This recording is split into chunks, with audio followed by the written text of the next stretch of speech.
Ви благодарам за присуството. Почитувани, ги отфрламе сите тврдења на милионерот Рамковски, а во врска со ВМРО ДПМН. Тоа се лаги и манипулации. Милионерот Рамковски е со идеја да го оттргне вниманието од суштината. Тој сака да ја смени темата на дебатата од УЈП и контролата на 6 фирми на Перонаков безброј на политички пресметки на поединци и партии. Ние нема да дозволиме да бидеме вовлечени во такво сценарио.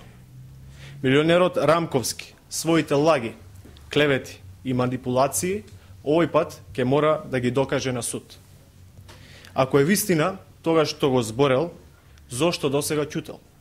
Туку тоа го кажува кога почна инспекциите во фирмите на Перонаков безброј. Кога станува збор за угледот, честа и кредибилитетот на ВМРО ДПМН, кој сме го граделе макотрпно низ годиниве, нема да имаме милост. Очигледна е намерата на телевизијата на Рамковски овие денови да го префрли фокусот од основани сомненија за неплаќање данок и перење на пари на политичка пресметка. Ги користат сите предводници на опозицијата, ги користат сите луѓе на Сорос, Гем и Надеж, со цел да излажат јавноста дека е загрозена слободата на медиумите, а всушност прикриваат неплаќачи на данок. Очигледна е и логистиката која ја добиваат од СДСМ и од партијата на Љубе Бошковски. Поставуваат прашања на кои можат да добијат само еден одговор, како на пример, дали сте за заштита на слободата на медиумите? Никој не е против заштитата на слободата на медиумите. Впрочем, ВМРО ДПМН е за заштита на слободата на медиумите. Со нивната теза само сака да создадат лажен впечаток во јавноста. Но забораваат дека честните луѓе во оваа држава се против прикривање на данок и перење на пари. Во оваа држава во која сиромашните луѓе редовно плаќаат данок, тоа мора да го прават и милионерите.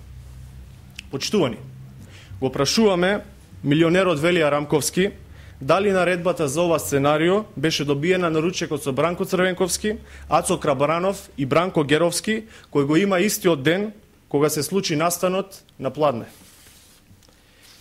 Го прашуваме дали луѓето од обезбедувањето на Социјалдемократскиот сојуз, кои беа во тренерки, со ланци, крупни келави момци, се дел од новинарскиот тим на А1 телевизија. Милионерот Рамковски треба да даде еден јасен одговор. Дали плаќал данок? Дали преку неговите фирми се извршувало перење на пари на милионски суми?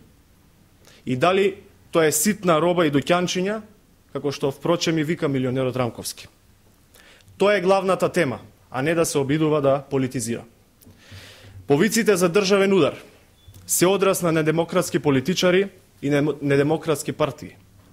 Тоа нема да им биде дозволено. Македонија има капацитети и демократски и институционални да се справи со ваквите предизвици. Им порачуваме на колегите од Социјалдемократскиот сојуз дека не смеат да ги газат институциите и законите.